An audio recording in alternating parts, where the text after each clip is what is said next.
Hello बच्चों, welcome back. So this is lecture number 2 of coordination compounds. और आज के लेक्चर में हम कुछ एक इम्पॉर्टेंट टर्म्स को डिस्कस करेंगे कोऑर्डिनेशन कंपाउंड की। तो चलिए स्टार्ट करेंगे विद एन एग्जाम्पल। तो एग्जाम्पल लेते हैं, एक कोऑर्डिनेशन कंपाउंड हम यहाँ पर लेंगे K4 और ब्रैकेट में आ जाएगा आयरन साइनाइड 6 और ये ब्रैकेट क्लोज। अभी तक आपको ये समझ आ चुका होगा कि कोऑर्डिनेशन कंपाउंड्स कैसे होते हैं।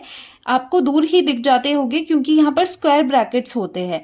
अब इनमें क्या चीजें होती है वो वन बाय वन देखते हैं। देखो यहाँ पर आयरन है metal, so this is central metal atom, जो कि यूजुअली क्या होता है, डी ब्लॉक वाले ही बनाते हैं। ठीक है, क्योंकि उनके पास पार्शली फेल्ड या फिर कह सकते हो वीकेंड डी ऑर्बिटल्स होते हैं, तो जगह है यहाँ पर इलेक्ट्रॉन्स को एक्सेप्ट करने की। बेसिक आइडिया क्या था कोऑर्डिनेशन कंपाउंड का, कि इसमें होता है कोऑर्डिनेट बॉन्ड। जो लिगेंड्स होते हैं वो इलेक्ट्रॉन पेयर डोनेट करते हैं मेटल को, फॉर्मिंग अ कोऑर्डिनेट बॉन्ड। तो बेसिक चीज यही होती है कि यहाँ पर जो लिगेंड्स है वो इलेक्ट्रॉन पेयर को डोनेट कर रहे हैं टू द मेटल एटम या फिर आयनिक फॉर्म में भी हो सकता है, मेटल आयंस होते हैं। और जो ये मेटल होता है ये यूजुअली डी ब्लॉक एलिमेंट्स ही कोऑर्डिनेशन कंपाउंड बनाते हैं। तो ये एक चीज होगी कि यहाँ पर जो ये आयरन है सेंट्रल मेटल एटम है ये। अब यहाँ पर जो ये साइनाइड है ये आपके लिगेंड्स आ जाते हैं, जो कि इलेक्ट्रॉन डोनर है। ठीक है, एंड जो ये बाहर स्क्वायर ब्रैकेट के बाहर जो भी चीजें होगी उन्हें हम कहेंगे काउंटर आयंस में कैसे, अगर आप आयनिक फॉर्म में देखोगे तो ये 4K पॉजिटिव यहाँ पर होंगे, so these are counter ions. और जो ये आपको एक ब्रैकेट दिखाई दे रहा है जिसमें मेटल एंड लिगेंड्स दोनों प्रेजेंट है, इसे हम कहते हैं कोऑर्डिनेशन स्फीयर।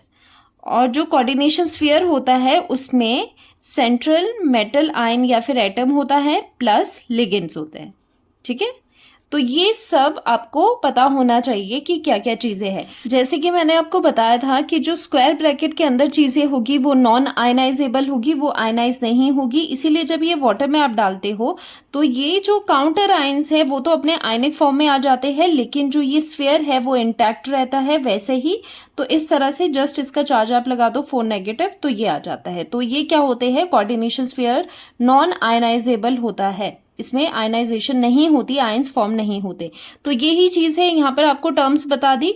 अब नोट्स में देखते हैं क्या है। नोट्स में अनदर एग्जाम्पल है, इसमें भी वही चीज है। कोबाल्ट क्या है, सेंट्रल मेटल आयन है यहाँ पर। और लिगेंड्स कौन से हैं, अमोनिया वाले हैं, NH3 लिगेंड्स है, 6 है। नंबर कितना है इनका, 6 है। और ये सभी किसमें है, स्क्वायर ब्रैकेट के अंदर है। So this is the coordination sphere जिसमें ligand and central metal atom आते हैं। और बाहर जो स्फीयर के बाहर है, ब्रैकेट के बाहर है, उसे हम काउंटर आयन कहते हैं। सो 3 क्लोराइड आयंस यहाँ पर प्रेजेंट है। तो ये सब चीजें हैं। अब वन बाय वन टर्म्स को, सम इंपॉर्टेंट टर्म्स को हम डिस्कस करेंगे। फर्स्ट आता है कोऑर्डिनेशन स्फीयर या फिर कोऑर्डिनेशन एंटिटी भी आप कह सकते हो। वैसे दोनों में छोटा सा डिफरेंस होता है, यहाँ पर मैं इकट्ठे ही बता रही हूँ। देखो जो ये है ना, ये ब्रैकेट में क्लोज्ड है, इसे वैसे कोऑर्डिनेशन स्फीयर भी कह सकते हो, कोऑर्डिनेशन एंटिटी भी कह सकते हो। अब फर्क क्या होता है, अगर कोई कंपाउंड ऐसे एग्जिस्ट कर रहा है कि only iron cyanide 6 and 4 negative है, तो इसे हम कहेंगे कोऑर्डिनेशन एंटिटी है। ओके, लेकिन अगर पूरे ही कॉम्प्लेक्स में हम सिर्फ इस पार्ट की बात कर रहे हैं, पूरा आपके पास कॉम्प्लेक्स है, this is the coordination complex, और इसमें से पूरे कॉम्प्लेक्स में से पर्टिकुलरली अगर हम इसकी बात कर रहे हैं तो हम यहाँ पर टर्म यूज करते हैं coordination, this is the coordination sphere. ठीक है, सिर्फ इतना सा डिफरेंस है, क्योंकि यहाँ पर इसका दूसरा नाम हो जाता है, these are the counter ions. तो सिर्फ इतना यहाँ पर डिफरेंस है। कोऑर्डिनेशन जो एंटिटी हम यूज करते हैं वो पूरे एक कंपाउंड की हम आइडेंटिटी बताते हैं। अगर कोऑर्डिनेशन स्फीयर बोलना है तो पूरे कॉम्प्लेक्स में से अगर आपको अलग अलग करके बताना है कि ये काउंटर आयंस है और ये ब्रैकेट वाला टर्म स्फीयर आ जाता है। ठीक है, वैसे दोनों चीजें सेम ही होती है, ज्यादा कंफ्यूज मत होना। सो यहाँ पर अगर हम बात करें कोऑर्डिनेशन स्फीयर, आपको पता है सेंट्रल मेटल एटम होता है या फिर आयन भी कह सकते हो, आयनिक फॉर्म में है मेटल या फिर एटॉमिक फॉर्म में ही है अपना। और साथ में लिगेंड्स उसमें होते हैं written in the square brackets, जैसे कि यहाँ पर देख पा रहे हो, यहाँ पर मेटल है, साथ में लिगेंड्स है, इनको कलेक्टिवली क्या कहते हैं, जिस स्क्वायर ब्रैकेट के अंदर ये एनक्लोज्ड है उसे हम कोऑर्डिनेशन स्फीयर कहते हैं। Okay, so this is coordination sphere. अब यहाँ पर एग्जाम्पल देखते हैं, हम एग्जाम्पल यहाँ पर लेते हैं कोबाल्ट, कोबाल्ट NH3 6 और यहाँ पर आ जाता है Cl3। यहाँ पर अगर आप कोऑर्डिनेशन स्फीयर देखो, कोऑर्डिनेशन स्फीयर कौन सा है, these are the counter ions, chloride ions, और यहाँ पर कोऑर्डिनेशन स्फीयर आ जाता है कोबाल्ट NH3 6 और साथ में इसका आयन भी देखना है, यहाँ पर कितना नेगेटिव आयन है, 3 नेगेटिव है तो यहाँ पर 3 पॉजिटिव चले जाएगा। ठीक है, 3 नेगेटिव आयन है तो 3 पॉजिटिव इस पर स्फीयर पे चार्ज आ जाता है। सेकेंड आता है सेंट्रल मेटल एटम या आयन की हम बात कर लेते हैं। जैसे कि आपको पता है कोऑर्डिनेशन कंपाउंड्स में कौन से बॉन्ड बनते हैं, कोऑर्डिनेशन कंपाउंड में कोवलेंट बॉन्ड कौन सा है, कोऑर्डिनेट बॉन्ड, क्योंकि जो कोऑर्डिनेट बॉन्ड है, डेटिव बॉन्ड भी उसे कहते हैं, वो क्या है, एक टाइप ऑफ कोवलेंट बॉन्ड ही होता है। तो यहाँ पर कोऑर्डिनेट बॉन्ड होता है, इस वजह से जो मेटल होगा वो कैसा होना चाहिए, वो होना चाहिए इलेक्ट्रॉन डेफिशिएंट। ठीक है, ये कैसा मेटल होना चाहिए, इलेक्ट्रॉन डेफिशिएंट होना चाहिए, तभी ये इलेक्ट्रॉन को अच्छे से एक्सेप्ट कर पाएगा फ्रॉम द लिगेंड्स। ठीक है, इसकी एक्सेप्टेंस पावर अच्छी होनी चाहिए, ये इलेक्ट्रॉन डेफिशिएंट होना चाहिए और ये इलेक्ट्रॉन रिच होना चाहिए, इसमें लोन पेयर ऑफ इलेक्ट्रॉन होने चाहिए फॉर द डोनेशन, और इसको एक्सेप्ट करने के लिए इलेक्ट्रॉन डेफिशिएंसी होनी चाहिए, जिससे कि आप बोल सकते हो इसमें वेकेंट डी ऑर्बिटल्स होने चाहिए।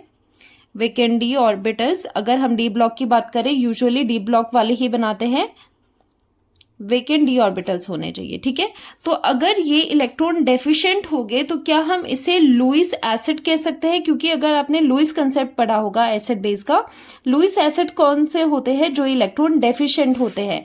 तो क्या हम कह सकते हैं कि फॉर कोऑर्डिनेशन कंपाउंड, कि कोऑर्डिनेशन कंपाउंड में कौन सा मेटल होना चाहिए, वो जिसकी इलेक्ट्रॉन डेफिशिएंसी हो, जिसमें मतलब वो लुईस एसिड की तरह काम करे। ठीक है, तो ये पॉइंट हो गया, also refer to as Lewis acids होने चाहिए, इलेक्ट्रॉन डेफिशिएंट होने चाहिए।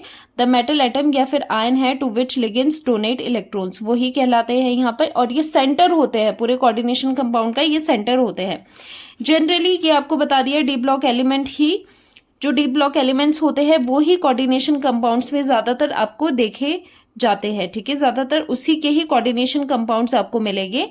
अब एग्जाम्पल कर लेते हैं इसका, एक एग्जाम्पल लेते हैं, आयरन साइनाइड 6 3 नेगेटिव। अब इसमें जो सेंट्रल मेटल आयन है वो कौन सा है, अब देखो इसका चार्ज निकालना आपको आना चाहिए। चार्ज कैसे आप यहां पर निकालोगे,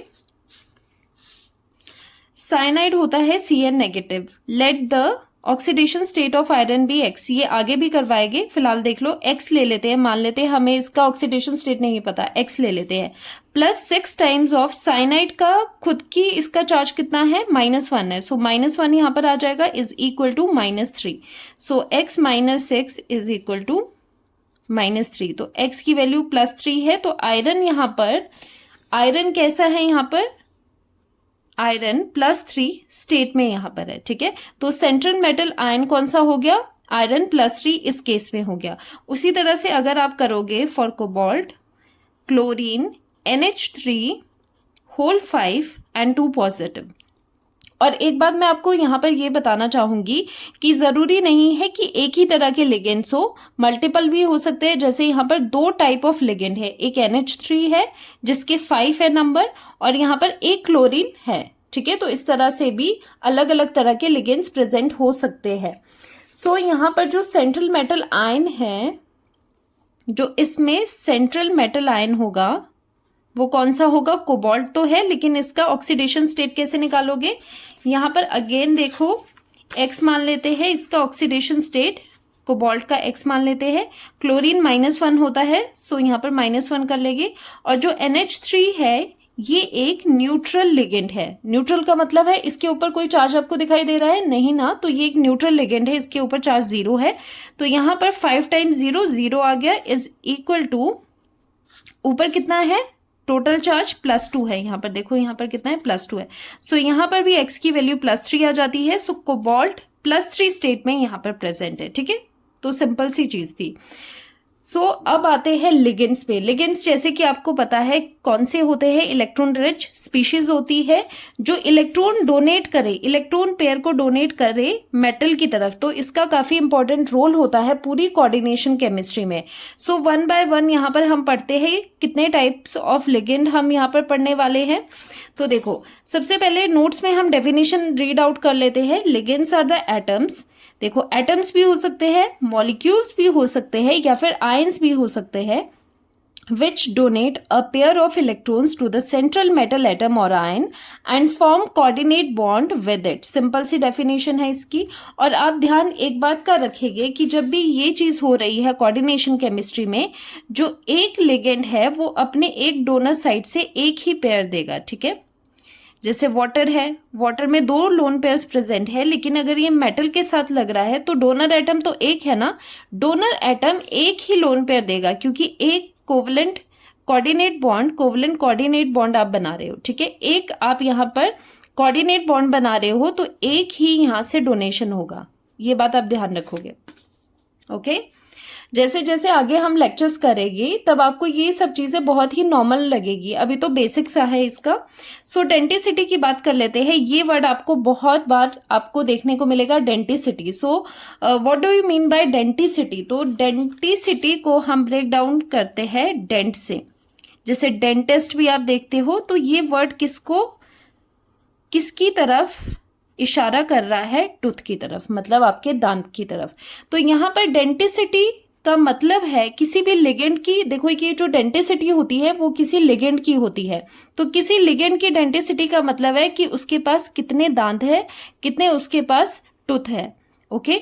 तो जैसे यहाँ पर ये मेटल है, एक मेटल है, अब यहाँ पर लिगेंड है, अगर इसके पास एक दांत है, दांत का मतलब यहाँ पर आप डोनर एटम समझो, ठीक है। किसी भी लिगेंड की डेंटिसिटी का मतलब है कि उसके पास कितने डोनर एटम है।